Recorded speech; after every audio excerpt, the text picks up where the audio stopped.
The Eyes Have It by Philip K. Dick. It was quite by accident I discovered this incredible invasion of Earth by life forms from another planet. As yet, I haven't done anything about it. I can't think of anything to do. I wrote to the government, and they sent back a pamphlet on the repair and maintenance of frame houses. Anyhow, the whole thing is known. I'm not the first to discover it. Maybe it's even under control.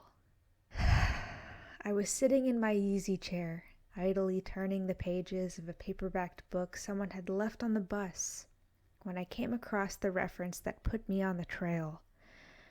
For a moment, I didn't respond. It took some time for the full import to sink in. After I'd comprehended, it seemed odd I hadn't noticed it right away. The reference was clearly to a non-human species of incredible properties, not indigenous to Earth. A species, I hasten to point out, customarily masquerading as ordinary human beings. Their disguise, however, became transparent in the face of the following observations by the author. It was at once obvious the author knew everything and was taking it in stride.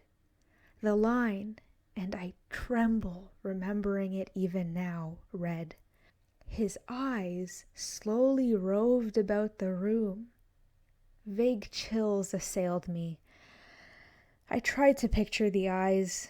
Did they roll like dimes? The passage indicated not. They seemed to move through the air, not over the surface. Rather rapidly, apparently.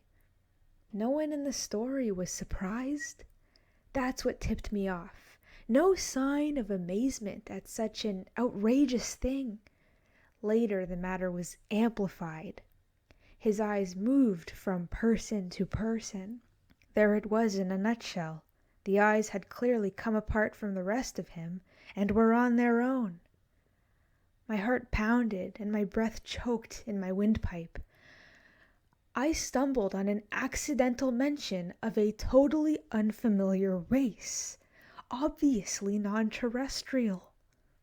Yet, to the characters in the book, it was perfectly natural, which suggested they belonged to the same species. And the author? A slow suspicion burned in my mind. The author was taking it rather too easily in his stride. Evidently, he felt this was quite a usual thing. He made absolutely no attempt to conceal this knowledge. The story continued. Presently, his eyes fastened on Julia. Julia, being a lady, had at least the breeding to feel indignant. She is described as blushing and knitting her brows angrily. At this, I sighed with relief. They weren't all non-terrestrials. The narrative continues. Slowly, calmly, his eyes examined every inch of her. Great Scott! But here the girl turned and stomped off, and the matter ended. I lay back in my chair, gasping with horror. My wife and family regarded me in wonder. "What's wrong, dear?" my wife asked. I couldn't tell her. Knowledge like this was too much for the ordinary run-of-the-mill person. I had to keep it to myself. "Nothing," I gasped. I leaped up, snatched the book, and hurried out of the room. In the garage, I continued reading. There was more. Trembling, I read the next revealing passage. He put his arm around Julia. Presently she asked him if he would remove his arm. He immediately did so with a smile. It's not said what was done with the arm after the fellow had removed it. Maybe it was left standing upright in the corner. Maybe it was thrown away. I don't care. In any case, the full meaning was there, staring me right in the face. Here was a race of creatures, capable of removing portions of their anatomy at will, eyes, arms, and maybe more, without batting an eyelash. My knowledge of biology came in handy at this point. Obviously, they were simple beings, unicellular, some sort of primitive, single-celled things. Beings no more developed than starfish. Starfish can do the same thing, you know. I read on and came to this incredible revelation, tossed off coolly by the author without the faintest tremor. Outside the movie theater, we split up. Part of us went inside, part over to the cafe for dinner. Binary fission, obviously. Splitting in half and forming two entities. Probably each lower half went to the cafe, it being farther, and the upper halves to the movies. I read on, hands shaking. I had really stumbled onto something here. My mind reeled as I made out this passage. I'm afraid there's no doubt about it. Poor Bibney has lost his head again. Which was followed by, and Bob says he has utterly no guts.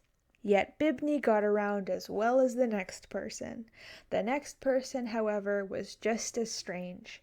He was soon described as totally lacking in brains. There was no doubt of the thing in the next passage.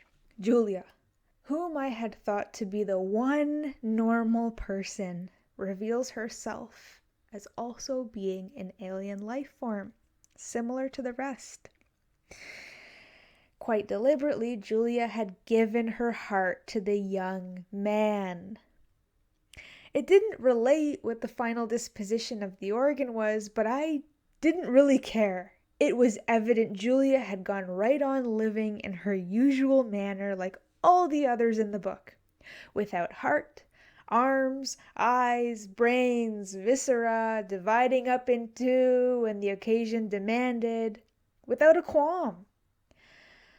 Thereupon she gave him her hand. I sickened. The rascal now had her hand, as well as her heart. I shudder to think what he's done with them by this time. He took her arm. Not content to wait, he had to start dismantling her on his own. Flushing crimson, I slammed the book shut and leaped to my feet. But not in time to escape one last reference to those carefree bits of anatomy whose travels had originally thrown me on the track. Her eyes followed him all the way down the road and across the meadow. I rushed from the garage and back inside the warm house, as if the accursed things were following me. My wife and children were playing Monopoly in the kitchen. I joined them and played with frantic fervor, brow feverish, teeth chattering. I had had enough of the thing. I want to hear no more about it. Let them come on. Let them invade Earth. I don't want to get mixed up in it. I have absolutely no stomach for it.